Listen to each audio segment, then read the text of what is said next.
Remember how at the start of the summer I claimed that I believe some esports championships, at least in the sim racing sphere, are viewbotting? And then a few days later I was like, actually, last year's IndyCar champion is in on this too and just bought somebody's YouTube account and has a bunch of fake followers on social media. There's always a bigger fish. You should head over to the Mahindra Racing Formula E Team YouTube channel while you still can. The NTT Data IndyCar Series official YouTube page has 100 million total video views. This kind of makes sense for what is a premier sports league in North America.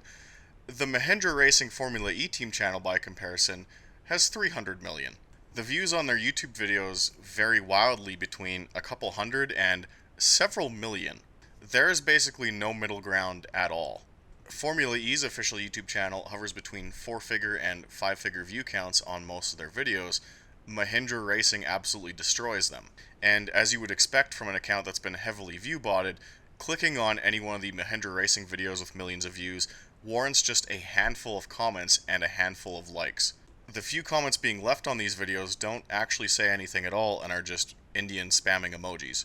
If these guys are telling partners that Formula E is massively popular and they're getting millions of views on post-race highlights, this is objectively not true and could open themselves up to quite a spicy lawsuit.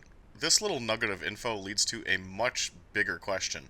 Why does a professional open wheel team in an international auto racing series feel the need to do this in the first place and do it so blatantly? As a fan, my interpretation of this is that they're really scared of people finding out just how few people actually watch these races, and they just went way overkill on trying to hide this by any means necessary. In doing so, their partners don't find out the truth about Formula E and continue to fund them year after year.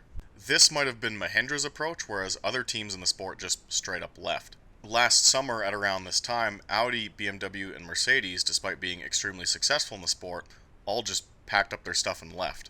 You start to wonder if every team on the grid discovered, hey, nobody's really watching this stuff and nobody cares for Go Green, the racing series, and the different teams just had different approaches on how to handle that situation.